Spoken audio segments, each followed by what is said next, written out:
Hello and welcome to this webinar called A Good Night's Sleep. I'm Julia from the Health Management team at Health New England.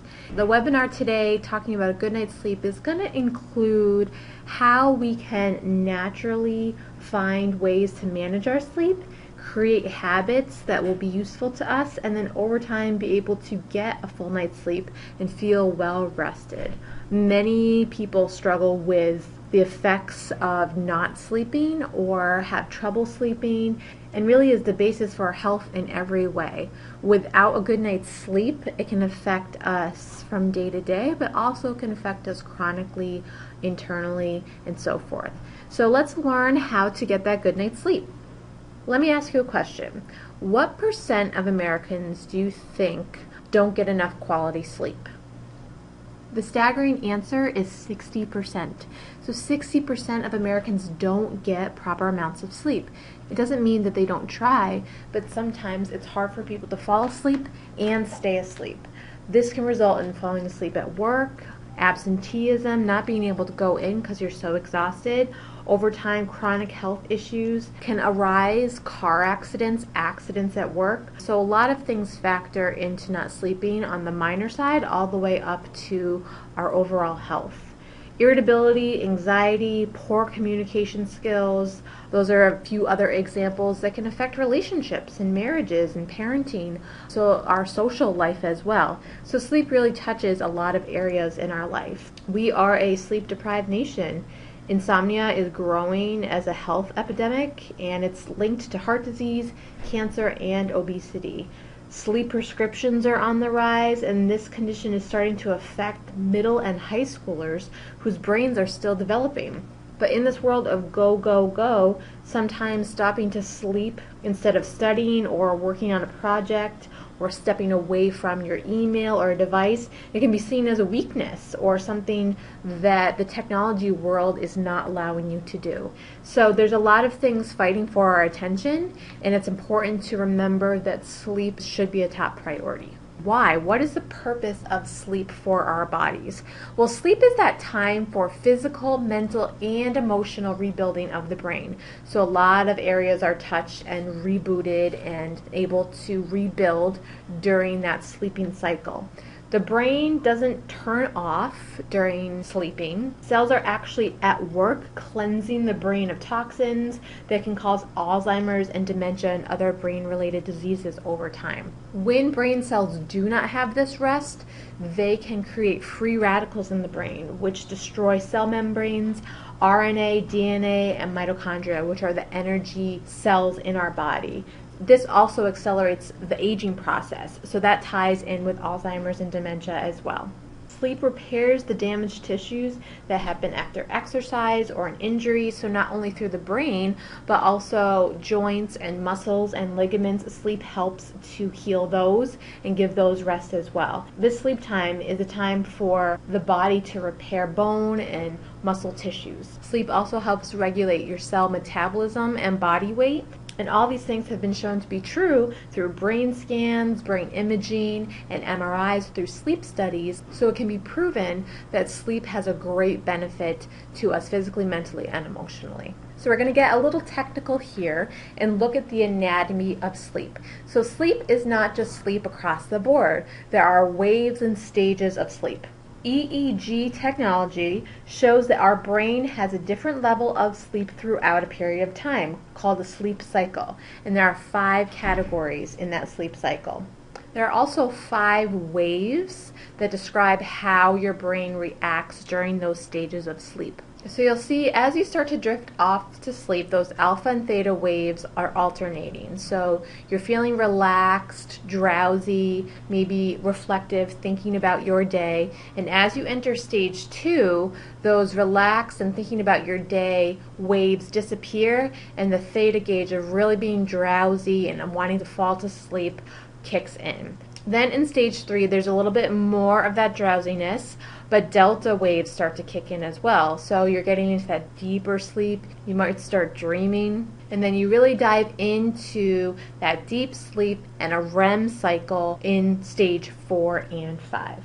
REM is that very deep sleep, and brains need this to dream and to recuperate and rebuild. Many say that if they wake before a REM cycle, so they could be in stage 1 through 4, but never get to REM, they feel like they didn't sleep well. Sleeping only until stage 4 is equal to sleep deprivation, and REM times can decrease as we age. During this time is when the cells start to remove that waste from the brains that we talked about. This complete cycle, all 5 stages, take about 90 to 110 minutes. And you really want to get about 5 to 6 cycles per night. And this is where the equation or the suggestion of 7 to 8 hours comes into play, because adding those times and cycles together give you about 7 to 8 hours. Some people can get away with less, some people need more, but the goal is about 7 to 8 hours per night. There are some frequently asked questions about sleep, so we're going to talk about a few of those. The first frequently asked question is, how do I know if I'm getting enough sleep? Well, this could be a little obvious because I said that most people need about 7 or 8 hours to sleep. If you're sleeping less than that, you might realize that you're not getting enough sleep. Some other signs are being overtired, having low energy, sleepiness, trouble concentrating, moodiness. Those are all signs that you're not getting enough rest. Also, is taking melatonin helpful? There are debates about melatonin because it is a natural supplement that your brain actually produces, and the thought is taking more of it will help you fall asleep. Melatonin is found in the pineal gland and right at the bottom of the brain. But this gland produces melatonin, the hormone that's responsible for sleeping. The optic nerve picks up that sensory information of decreasing sunlight, which begins to produce melatonin. And this is why a lack of time outside or sunlight can actually affect your sleep. Melatonin can be consumed with over-the-counter supplements, but beware, while this can help because it isn't something that your brain produces, it also tells your brain to stop producing because you're now taking this supplement. So once you take melatonin over time, it could actually be a disservice. Third question, can you catch up on sleep? So this is a big debate as well, and experts believe that you can't catch up on sleep once you miss hours of sleep and then you try to make up on the weekends with an hour or two here and there. So you're not really balancing out the amount that you're missing. Some people like to catch up on sleep by taking naps. So are naps helpful? And this is where experts, but people who take naps, disagree, because experts believe that it throws off your circadian rhythms. Yet some people swear by them. So do what works for you. If a nap helps, continue to take them. But if it causes issues with falling asleep at night, skip them.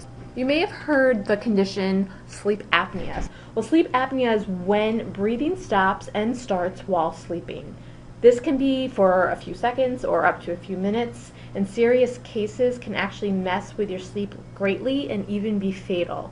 So there's 2 types. There's obstructive, so that's when the throat muscles relax too much, and usually sufferers are overweight or people who snore. And then there's central sleep apnea. This is where there's a miscommunication between the brain and the respiratory muscles. So some can have a combination, and many don't even know that they have it if they don't have a partner that they sleep with that picks up on it. We mentioned the circadian rhythm. What is that? Well, in a 24-hour cycle, you are affected by light, sleep, sunlight, eating, hunger, etc. You kind of set up a routine for your body to follow.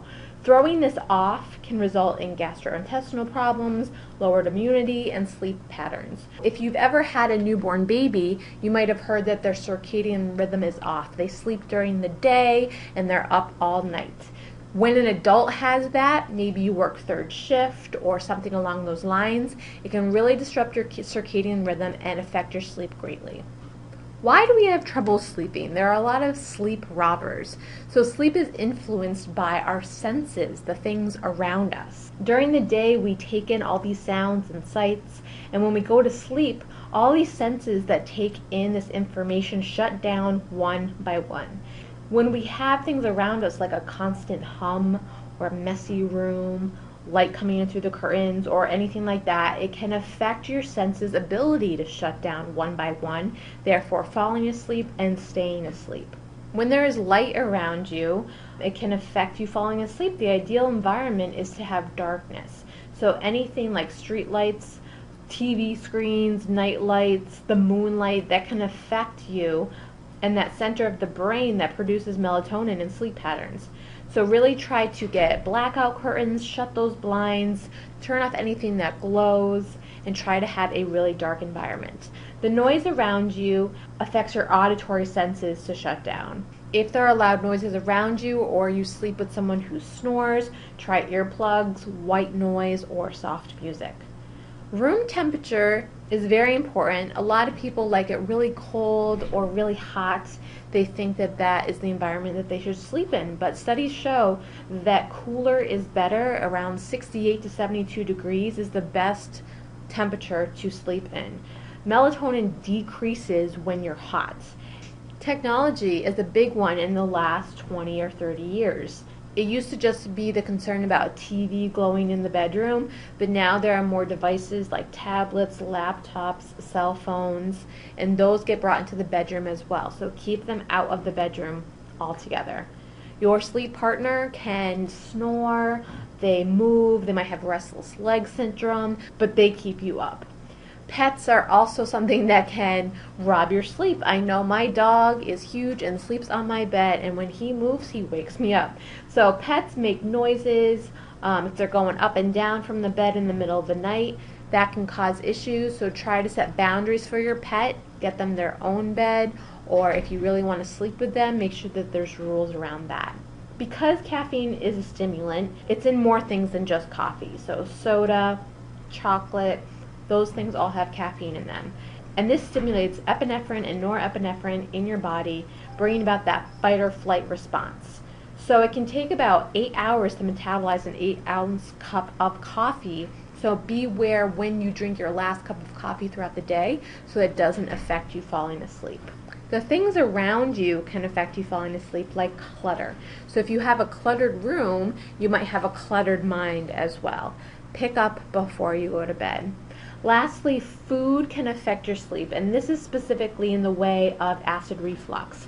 So the valve in your esophagus isn't shutting properly, so stomach acid comes up, and it can cause you not to be able to fall back asleep if you suffer through this in the middle of the night. So make sure you eat 4 or more hours before bed, chew it really well, avoid those acidic foods like red meat, tomatoes, spaghetti sauce, tea, spices, and keep water close by. You can even try Tums or milk if you suffer from this, which can decrease the acid in your esophagus and in your stomach. Serotonin, or that happiness hormone, or something that contributes to an active mind, is influenced by light exposure. It can cause SAD, seasonal affective disorder, and depression. So increasing carbohydrates before bed, artificial lighting at night, medications are a few things that increase serotonin and decrease melatonin. The term insomnia means the inability to get a good night's sleep. It's not a disease or a syndrome, it's actually a symptom of a larger health issue. Physicians commonly refer to insomnia as the wakeful disorder, and happens due to multiple things put together, not just one cause. Some causes can be lack of exercise, since sedentary and inactivity are linked to aging.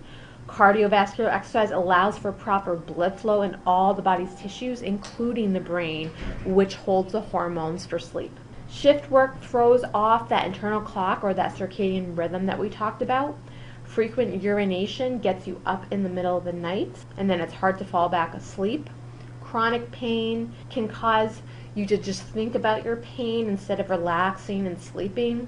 Things like injuries or fibromyalgia, arthritis are all things that can affect your pain level. Medications, since Americans are on a lot of medications with side effects and counteracting effects, lack of sleep or not being able to fall asleep could be a side effect. Sleep apnea, like we talked about, that on and off breathing throughout the night, Jet lag also throws off the circadian rhythm, so if you're someone who travels often and are crossing time zones within hours, this can affect you. It also kicks in sometimes with the spring and fall time changes. Cell phones and screens can be a cause of insomnia because wireless connections give off those low levels of microwave radiation that can cause cancer and affect melatonin levels. Also, those lights, having the environment of a light around you, can affect your sleep. Harvard studies show that blue light keeps our brains aroused. Lastly, if you're stressed, you have a lot of things running through your mind, it keeps you awake because you're thinking about all the things that you have to do the next day or things that you didn't do. So stress can be the culprit of about 50% of insomnia cases. When you have insomnia, there are a lot of effects of not sleeping on your body. One can be depressed immune system. So when our sleep cycles are interrupted, those white blood cells that fight and repel disease lower. You also have a lapse of attention. You can't gather information and you're less likely to remember it. Batteries, like our brain, need to be recharged. For the same reason, you might have slow thinking, where your brain's speed and efficiency just are compromised and they're not performing like they would if you had a good night's sleep. You might be irritable with a lack of patience, which also increases your stress level and then can cause you not to sleep again. And people are more likely to react when they're tired than to respond. Your memory can suffer because the brain has not cleaned up all it needs to during your sleep cycle. Anxiety and depression, because of all of these things, can develop. And since 40% of Americans admit to falling asleep at work, it really affects your work productivity, whether you're calling out, whether you're really present when you are at work. And that's where mistakes and accidents can happen as well. With mental fatigue and poor concentration and poor reaction time, we're more likely to make a mistake. Lastly, due to that irritability and maybe depression, there's going to be interpersonal difficulties. There can be many types of insomnia, many different degrees, and it actually refers to both the amount and quality of sleep. When we talked about the REM cycle, going through stages 1 through 4, people would wake up still not feeling rested and actually can equate to being sleep deprived. Transient insomnia is for people who can sleep well one night and then not the next. It doesn't last for very long, it's short term. Intermittent lasts for a few weeks, maybe weeks on end, same symptoms. Chronic is over a long period of time, so this can be insomnia lasting months or years. Rebound is someone who tries to get off sleep meds or maybe even melatonin, and they find now that they can't naturally fall asleep. Then onset insomnia is when you have difficulty falling asleep. Maintenance insomnia is when you have the inability to stay asleep. One of the most common reasons people can't sleep is stress. And stress ties into a lot of different things in our life. So what to do when you are feeling stressed and you need to sleep is to try a few of these techniques. Remember not to exercise within 3 hours of bedtime, but you do want to exercise regularly. So you want to have that exercise routine that brings that body back into homeostasis. And over time, it can help with not only sleeping, but weight management as well, which helps with sleep. Yoga helps with aligning your body and posture, as well as stretching, which can ease aches and pains that keep you awake. It also relaxes the mind, can shut off all the things that you're thinking about, and helps you to stay calm and let things go. Meditation can help you practice mindfulness, so to stop those conversations in your head and give you mental clarity so that you can fall asleep. Calming music can help you relax or put you to sleep. Research shows that quiet instrumental music that you enjoy works best. Just don't fall asleep with your headphones in. Tai Chi is another form of meditation. It's a moving meditation which has the same effects. And you want to avoid the caffeine, the chocolate, anything like that. And hot herbal teas like chamomile and lavender can promote sleep. Journaling or taking notes is a good way of getting your thoughts out of your head and to put them on paper so they're not forgotten, but that you can deal with them in the morning. Life without stress is boring, so we need a little stress in our life, but too much stress is exhausting. So you need to find a way to balance help yourself fall asleep, as well as deal with stress when you're awake. So we are affected by screen time, studies have shown, and the reasons that we need to kind of step away from these devices, from technology, as much as we can is for many reasons. Constantly checking texts or emails or Facebook or any type of social media gives us that feeling of being constantly overwhelmed. Funneling this information into our brain gives us the feeling of responsibilities, information to process, especially if you bring that to bed and you're reading things right before bed or in the middle of the night when you can't sleep. You're constantly getting information. Screen time can also affect our time management. How many times have we been on the verge of going to sleep and we just want to check that last email or just want to respond to that one person, and minutes turn into hours and they pass without us even realizing it, and it's 12 o'clock and we haven't gone to bed yet. So you're pressured to be constantly available, and research shows that the average person checks their email 27 times per hour. And now with the ability to work from home and have your email on your phone, people are taking these smart devices and laptops to do work during leisure activities. We may think that being constantly connected gives us more of a social connection, but it actually leaves little time for those who are around us. Social connection is not always liking a picture or posting something online. Our family, our spouses, our pets need our full attention. FOMO stands for fear of missing out. So the internet and behaviors behind certain apps can be addictive, and our addiction and ego make us want to be in the know at all times. So we have that fear that we're missing something if we're not constantly connected. Blue light and ELFs, which are extremely low frequency vibrations, affect our melatonin levels, and these are emitted from devices.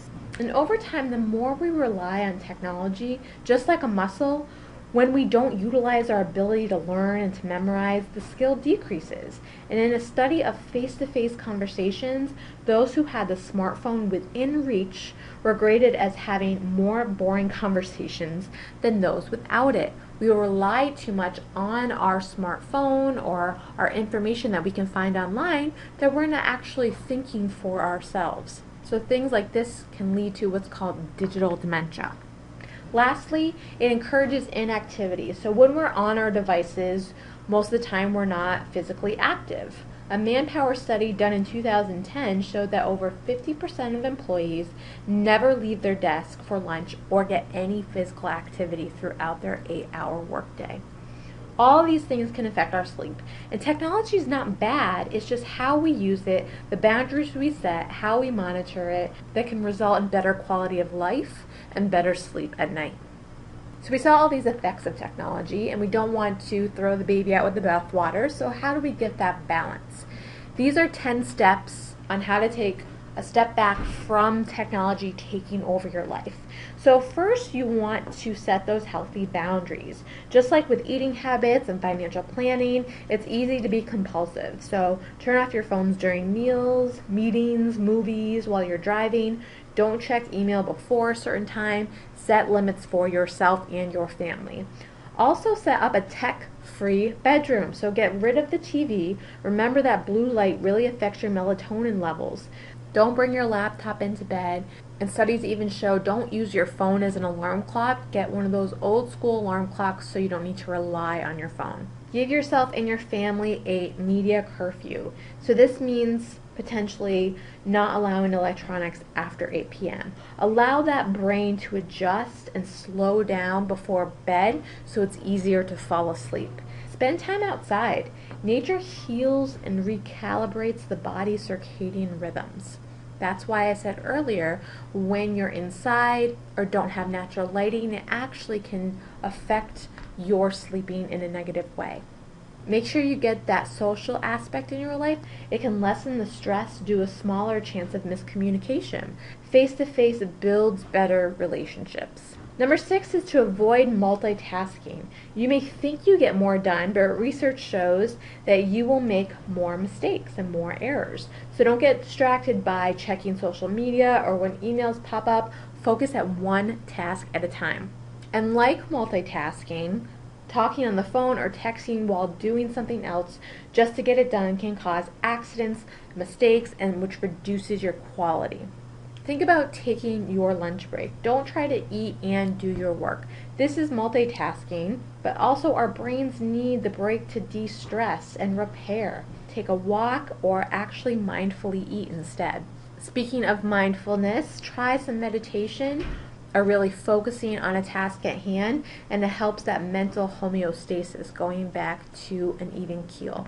Lastly, think of others. So what this means is when you're thinking of others and being polite, it can actually draw lines with technology naturally. So you might say, I'm not going to answer the phone while I'm out to lunch with my coworker. Think of how you would feel if someone was on their phone the whole time you were hanging out with them. We learned about all these things can affect your sleep, so now how can we set up a positive sleeping environment? So you want to set a routine. Get exercise, especially outdoors if you can. It flushes out stress. It's good for the brain tissues. It should be done earlier in the day so it doesn't keep you up. Again, limit that caffeine. It can excite the central nervous system and disturb that brain chemistry. Avoid alcohol and nicotine. Some people feel that they can fall asleep better after drinking, but many times it causes more disruptions throughout the sleep cycle.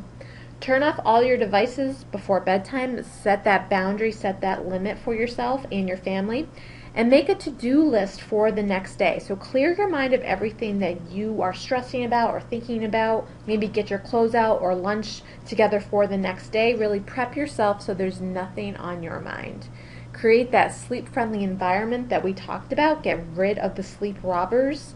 Meditate or do yoga or something that can clear your mind, gets you comfortable, and usually closing your eyes and focusing on breathing can get you to that first stage of sleep.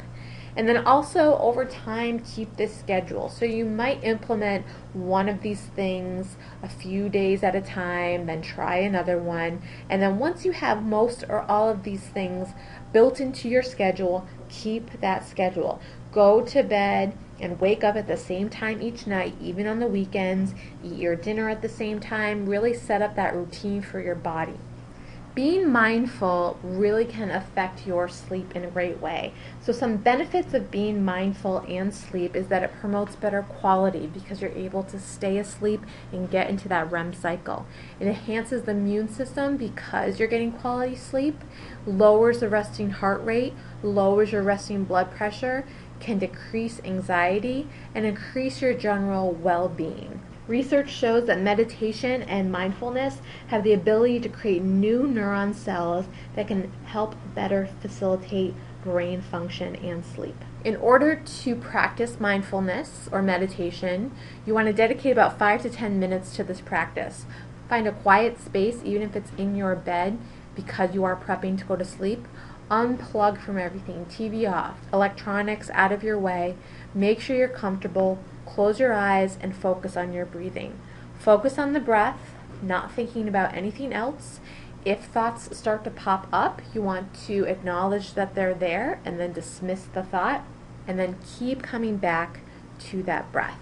Most of us breathe with our chest, but you want to breathe through the diaphragm. So inhale through the diaphragm, slight pause, exhale, slight pause, and start all over again. Continue to be mindful throughout the entire day. This isn't a practice that you have to do just before bed. You can do it throughout the day to keep yourself at a lower stress level, which in return affects sleep cycles as well. Now that you've learned about sleep, you are ready to take a good night's sleep challenge. In this challenge, you're going to implement one sleep routine item each week, so that at the end of 4 weeks, you are practicing at least 4 techniques. Getting into the habit of a sleep routine takes time, and studies show that 21 days builds a habit. So don't get discouraged if you are not able to do all these all the time. Just keep trying, keep adding to your routine, and over time, those tips will help you fall asleep and stay asleep. Since sleep is such an important aspect in our health, and many of us struggle with issues related to sleep, we really appreciate you taking the time to listen to this webinar, learn more about sleep, how you can get a better night's sleep, and really increase your productivity, social connections, and quality of life. If you have any questions, you can always reach out to us at healthydirections@hne.com. Hope you have a great night's sleep. Thank you.